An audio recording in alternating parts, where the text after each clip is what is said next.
Break ನಂತರ left right and ಸೆಂಟ್ರಿಗೆ ಮತ್ತೊಮ್ಮೆ ಸ್ವಾಗತ.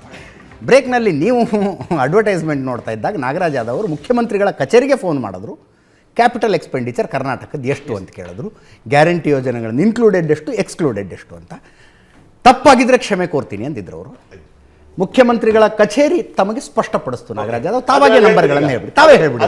ನೀವು ಕೇಳಿದ ಪ್ರಶ್ನೆ ರಾಜ್ಯದ ಹಿತದೃಷ್ಟಿಯಿಂದ ಬಹಳ ಒಳ್ಳೆಯ ಪ್ರಶ್ನೆ ಕೇಳಿದ್ರಿ. ನಾನು ಹೇಳಿದೆ ನನ್ನ ಬಜೆಟ್ ಎಷ್ಟಿತ್ತು, 3,71,000 ಅಂತಂದೆ. ಡೆವಲಪ್ಮೆಂಟ್ 1,20,000 ಅಂತಂದೆ.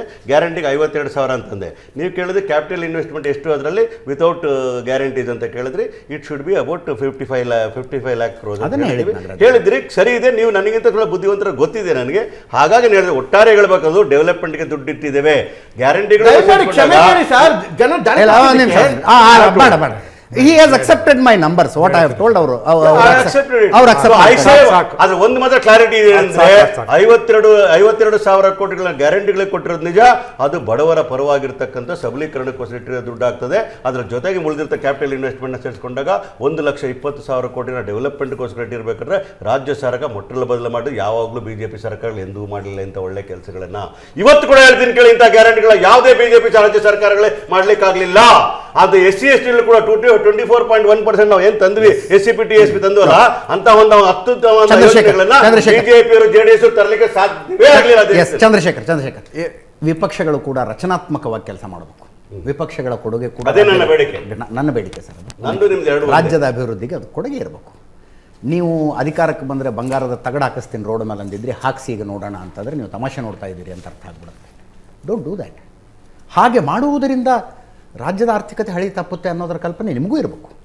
ಒಂದು ಹೀಗೆ ಹುಚ್ಚಾಟಗಳು ಆಡಿ ಆಡಿ ಆಡಿ ಜನರ ಮುಂದೆ ನಗೆಪಾಟ್ಲಾಗಿ ಯೂಟರ್ನ್ಗಳು ತಗೊಂತಿರೋದು ಯಾರು 15 ದಿವಸಕ್ಕೊಂದ್ಸರಿ ನಾವು ಹೇಳಿದ್ವಿ ಅವರಿಗೆ ಹುಚ್ಚಾಟ ಮಾಡಿ ಯೂಟರ್ನ್ ತಗೊಳ್ಳಿ ಅಂತೇಳಿ. ಒಂದು ಮಾತು ಹೇಳಿದ್ರಾಗಲೇ ನಾಗರಾಜ್ ಯಾದವ್ ಅವರು 22 ಲಕ್ಷ ಅಂತ ನೀವು ಸುವರ್ಣ ನ್ಯೂಸ್ ಅವರು ಅನೌನ್ಸ್ ಮಾಡಿದ್ರೆ 22 ಲಕ್ಷ ಅಲ್ಲ, ಅದು 13 ಲಕ್ಷ ಅಂತೇಳಿ. 22 ಲಕ್ಷ, ಒಂದು ನಿಮಿಷ ಸರ್, 22,62,62,62,000 ಅಂತ ಹೇಳಿರೋದು ಸುವರ್ಣ ನ್ಯೂಸ್ ಅವರಲ್ಲ, ನಿಮ್ಮ ಗವರ್ನೆನ್ಸ್ ಡಿಪಾರ್ಟ್ಮೆಂಟು ಆಹಾರ ಇಲಾಖೆ ಕೊಟ್ಟಂತಹ ಮಾಹಿತಿ. ಆಮೇಲೆ ಆಹಾರ ಇಲಾಖೆ CM ಆಫೀಸ್ಗೆ ಹೋಗೋಷ್ಟೊತ್ತಿಗೆ ಅದು 13 ಲಕ್ಷ ಆಗಿತ್ತು. ಅದು ಗವರ್ನೆನ್ಸ್ ಕೊಟ್ಟಿದ್ದು ಮೊದಲನೇದು. ಎರಡನೇದು ಸರ್, ಒಂದು ನಿಮಿಷ, ನಿಮ್ಮ ಡಿಪಾರ್ಟ್ಮೆಂಟ್ ಅಂತ ಕೇಳಿ. ಈಗ 13 ಲಕ್ಷ ಇದ್ದು 1.5 ಲಕ್ಷ ಆಗಿಲ್ವಾ? ಈಗ ಇಲ್ಲ, ಈಗಲೂ ಕೂಡ ಐಡೆಂಟಿಫೈ ಮಾಡಿದ್ರೆ ಅನರ್ಹ ಕಾರ್ಡ್ಗಳು ಇವೆ.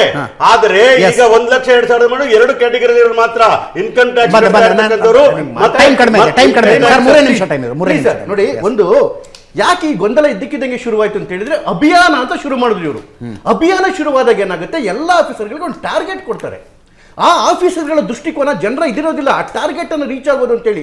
ಇದ್ದಕ್ಕಿದ್ದಂಗೆ 1 ಲಕ್ಷ 2 ಲಕ್ಷ 3 ಲಕ್ಷ ಯಾಕಾಗುತ್ತೆ ಅಂತ ಹೇಳಿದ್ರೆ ಇದೇ ಕಾರಣಕ್ಕೋಸ್ಕರ. ನೋಡಿ, ಯಾವಾಗ ನನ್ನ BPL ಕಾರ್ಡ್ ಹೋಯ್ತು ಅಂತ ಹೆಣ್ಮಗು ಗೊತ್ತಾಯ್ತು ಅಂತ ಹೇಳಿದ್ರೆ ರೇಷನ್ ತಗೊಳಕ್ ಹೋಗಿ ಹೆಬ್ಬೆಟ್ಟಿಟ್ರಲ್ಲ, ಆವಾಗ ಗೊತ್ತಾಗಿದ್ದು. ಅಲ್ಲಿವರೆಗೂ ಇನ್ಫಾರ್ಮೇಶನ್ ಇಲ್ಲ. ಹೆಬ್ಬೆಟ್ಟಿಟ್ಟಾಗ ಬರಲಿಲ್ಲ ಅಂದಾಗ ಅವ್ರು ಏನು ಹೇಳಿದ್ರು, ನನಗೇನು ಕೇಳಬೇಡಮ್ಮ ಬಿಸಾಕು ಅಂತ ಕೆಲವರು ಹೇಳಿದ್ರು. ಇನ್ನೊಬ್ರು ಏನು ಹೇಳಿದ್ರು, ಆಹಾರ ಇಲಾಖೆಗೆ ಹೋಗು ಅಂತ ಹೇಳಿದ್ರು. ಆಹಾರ ಇಲಾಖೆಗೆ ಹೆಣ್ಮಗು ಹೋಯ್ತು. ಏನು ಹೇಳಿದ್ರು ಗೊತ್ತಾ, ಇನ್ಕಮ್ ಟ್ಯಾಕ್ಸ್ ಪೇ ಇದೆಯಾ, ಇನ್ಕಮ್ ಟ್ಯಾಕ್ಸ್ ಡಿಪಾರ್ಟ್ಮೆಂಟ್ ಅಲ್ಲಿ ಹೋಗಿ ಕೇಳಿ. ಎಲ್ಲಿಗೆ? ಕೋರಮಂಗಲಾಗಿ ಇನ್ಕಮ್ ಟ್ಯಾಕ್ಸ್ ಡಿಪಾರ್ಟ್ಮೆಂಟ್ ಅಲ್ಲಿ ಹೋಗಿ ಕೇಳಿದ್ದು. ಒಂದು ನೋಟಿಸ್ ಕೊಡಬೇಕು ಅಂತಕ್ಕಂಥ ಒಂದು ಸಂವೇದನಶೀಲತೆ ಇಲ್ವಾ ಅವರಿಗೆ? ಅಟ್ಲೀಸ್ಟ್ ಅಲ್ಲಿ ಹೋಗಿ ಇನ್ಸ್ಪೆಕ್ಷನ್ ಮಾಡಬೇಕು. ನೀನು ಇದೆಯಾ ಇಲ್ವಾ, ನೀನು ಇನ್ಕಮ್ ಟ್ಯಾಕ್ಸ್ ಪೇಯಿನ ಅಥವಾ ನೀನು ಸುಳ್ಳು ಹೇಳಿದ್ಯಾ ಅಂತ ಹೇಳಿ ಒಂದು ಸಂವೇದನೆ ಕೊಡಿ. ಸಂವೇದನೆ ಬೇಡವಾ? ಮೊದಲನೇದು. ಎರಡನೇದು, ಆನ್ ದ ಸ್ಪಾಟ್ ಕೊಟ್ಟಿರೋ card on the spot cancel ಆಗಿದೆ.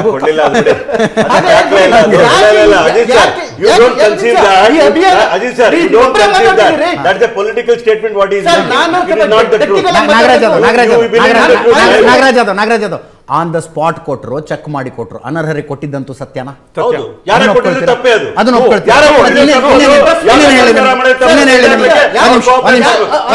ಅಭಿಯಾನ ಯಾಕೆ ಶುರುವಾಯಿತು ಅಂತ ಹೇಳಿದ್ರೆ, ಅನ್ನಭಾಗ್ಯಕ್ಕೆ ಪ್ರತಿ ವರ್ಷ 7,763 ಕೋಟಿ ರೂಪಾಯಿ ಅವರು BPL ಕೊಡಬೇಕಾಗಿತ್ತು. 7,000 ಇವ್ರ ಹತ್ರ ದುಡ್ಡಿರ್ಲಿಲ್ಲ, ದಿವಾಳಿ ಆಗಿತ್ತು. ಹೆಂಗೆ ಗೊತ್ತಾಗುತ್ತೆ ದಿವಾಳಿ ಆಗಿತ್ತು ಅಂತ ಹೇಳಿ? ಕೇಂದ್ರ ಸರ್ಕಾರದ ಮೇಲೆ ಆರೋಪ ಮಾಡ್ತಿದ್ರಲ್ಲ, ಅಕ್ಕಿ ಕೊಡಲ್ಲ ಅಂತೇಳಿ. ಮೊನ್ನೆ ಕೇಂದ್ರ ಸರ್ಕಾರನೇ ಹೇಳ್ತು ಅಕ್ಕಿ ತಗೊಳ್ಳಿ ಅಂತೇಳಿ. ಯಾಕೆ ಇವ್ರು ತಗೊಳಕ್ ಯಾಕಾಗ್ಲಿಲ್ಲ ಅಂತ ಹೇಳಿದ್ರೆ, FCI ರೂಲ್ಸ್ ಪ್ರಕಾರ 6 ತಿಂಗಳು ಅಡ್ವಾನ್ಸ್ ಕೊಡಬೇಕು ರಾಜ್ಯ ಸರ್ಕಾರ. 6 ತಿಂಗಳು ಅಡ್ವಾನ್ಸ್ ಕೊಡಕ್ಕೆ ಇರುತ್ತೆ, ದುಡ್ಡಿಲ್ಲ.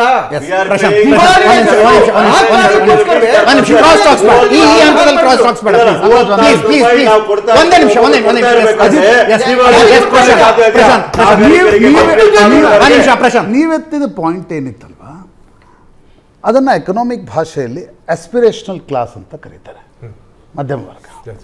ನೋಡಿ, ನೀವು ಪಾಲಿಟಿಕ್ಸ್ ಯಾವತ್ತಿಗೂ ಕೂಡ 2 ಬದಿಗಳಲ್ಲಿ ಓಡಾಡ್ತಾ ಇರುತ್ತೆ.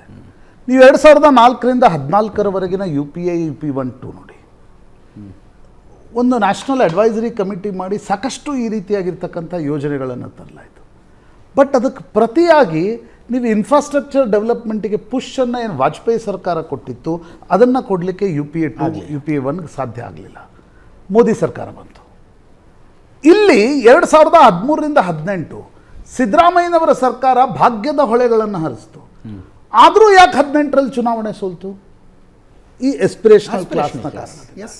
ಈಗ ಕಾಂಗ್ರೆಸ್ಸಿಗೆ 2023ರ ಚುನಾವಣೆಯ ನಂತರ 24ರ ಚುನಾವಣೆಯ ರಿಸಲ್ಟ್ಸ್ ಬಂದಮೇಲೆ ಅನ್ನಿಸ್ತಾ ಇದೆ ಆ ಎಸ್ಪಿರೇಷನಲ್ ಕ್ಲಾಸನ್ನು, ಸ್ಪೆಷಲಿ ನನಗನ್ಸುತ್ತೆ ಉಪಮುಖ್ಯಮಂತ್ರಿ DK ಶಿವಕುಮಾರ್ ಈ ಥರದ ಒಂದು ಹೊಸ ನಾಯಕತ್ವ ಏನಿದೆ ಅದಕ್ಕೆ ಅನಿಸ್ತಾ ಇದೆ ಆ ಎಸ್ಪಿರೇಷನಲ್ ಕ್ಲಾಸನ್ನು ನಾವು ಟ್ಯಾಪ್ ಮಾಡದೇ ಹೋದರೆ. ಎಸ್. ನೋಡಿ, ರಸ್ತೆ ನಾಗರಾಜ್ ಯಾದವ್ ಹೇಳ್ತಾರೆ ನಾವು ರಸ್ತೆ ನಿರ್ಮಾಣ ಮಾಡ್ತಿದ್ದೀವಿ. ನೀವು ಕಾಂಗ್ರೆಸ್ನ ಶಾಸಕರನ್ನು ನಾನು ನೀವು ಭೇಟಿ ಆಗ್ತಾ ಇರ್ತೀವಿ. ಏನು ಹೇಳ್ತಾರೆ ಕಾಂಗ್ರೆಸ್ನ ಶಾಸಕರು? ವಿಪಕ್ಷಗಳ ಶಾಸಕರು ಬಿಟ್ಬಿಡಿ, ಆಡಳಿತ ಪಕ್ಷದ ಶಾಸಕರು ಶಾಸಕಾಂಗ ಪಕ್ಷದ ಸಭೆಯಲ್ಲಿ ಭೀಮಾ ನಾಯಕ್ ಹೇಳಿದರು, ಒಂದು ವಿದ್ಯುತ್ ಕಂಬ ಹಾಕ್ಲಿಕ್ಕೆ ದುಡ್ಡು ಕೊಡ್ತಾ ಇಲ್ರಿ, ನಾನು ಏನು ಮಾಡಲಿ ಅಲ್ಲಿ MLA ಆಗಿ ಅಂತ. ಷಡಾಕ್ಷರಿ, ಶಿವಗಂಗಾ, ಬೆಳಗಾವಿಯ ಶಾಸಕರು ರಾಜು ಕಾಗೆ ಏನು ಹೇಳಿದರು? ಗವಿಯಪ್ಪ ಇವರು ಎಷ್ಟೇ ಅದನ್ನು ಈಗ ಯಾಕೆ ಈ ಗ್ಯಾರಂಟಿ ಈ BPL ಕಾರ್ಡ್ಗಳನ್ನು ಕಡಿತಗೊಳಿಸಲಾಗ್ತಾ ಇದೆ?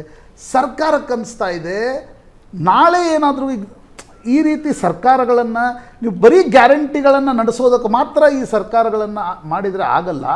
ಆಸ್ಪಿರೇಷನಲ್ ಕ್ಲಾಸ್ ಇವೆ. ನೀವು ಆಸ್ಪಿರೇಷನಲ್ ಕ್ಲಾಸ್ ಅಂದ ತಕ್ಷಣ ಮೇಲ್ವರ್ಗ ಅಂತ ಅನ್ಕೋಬೇಡಿ. ಸ್ಲಮ್ನಲ್ಲಿ ಹುಟ್ಟಿದ ಮಗು ಕಾಲೇಜ್ಗೆ ಹೋದಾಗಲೂ ಕೂಡ ಆತನಿಗೊಂದು ಆಸ್ಪಿರೇಷನ್. ಆತ ಇಲ್ಲ ನೀವು 2,000 ರೂಪಾಯಿ ಕೊಡ್ತಿದ್ದೀರಿ ನನಗೆ ಬಸ್ಸಲ್ಲಿ ಫ್ರೀ ಕೊಡ್ತಿದ್ರು, ನೋ, ಆತ ಒಂದು ಆಸ್ಪಿರೇಷನ್ಸ್ ಅನ್ನ ಬಯಸ್ತಾನೆ. ಆತನೂ ವಿಮಾನದಲ್ಲಿ ಓಡಾಡಬೇಕು ಅಂತಕ್ಕಂಥ ಆಸ್ಪಿರೇಷನ್ಸ್ ಅನ್ನ ಕಾಣ್ತಾ ಇರ್ತಾನೆ. ನೀವು ಅದಕ್ಕೆ ಪೂರಕವಾಗಿ ಇನ್ಫ್ರಾಸ್ಟ್ರಕ್ಚರ್ಗಳನ್ನು ಡೆವಲಪ್ ಮಾಡದೆ ಹೋದರೆ ನೀವೀಗೇನು 23ರಲ್ಲಿ 136 ಗೆದ್ದಿದ್ರಿ ಅನ್ನುವ ನಾಗರಾಜ್ ಯಾದವ್ ಯಾವತ್ತೂ ಆ ಮ್ಯಾಂಡೇಟ್ ಅಂತ ಹೇಳ್ತಾ ಇದ್ರು. ಆ ಮ್ಯಾಂಡೇಟ್ ಹೋಗುವ ದಿನ ದೂರ ಇರಲ್ಲ. ಆ ಕಾರಣದಿಂದ ಈ BPL ಕಾರ್ಡ್ಗಳನ್ನು ಪರಿಷ್ಕರಣೆ ಮಾಡಲಾಗ್ತಾ ಇದೆ. ಥ್ಯಾಂಕ್ ಯು 4 ಜನರಿಗೂ. ಇದರೊಂದಿಗೆ ಇವತ್ತಿನ ಲೆಫ್ಟ್ ರೈಟ್ ಆ್ಯಂಡ್ ಸೆಂಟರ್ ಮುಗಿಸ್ತಾ ಇದ್ದೀನಿ. ನೇರ ದಿಟ್ಟ ನಿರಂತರ ಸುದ್ದಿಗಾಗಿ ನೋಡ್ತಾ ಇರಿ ಏಷ್ಯಾನೆಟ್ ಸುವರ್ಣ ನ್ಯೂಸ್.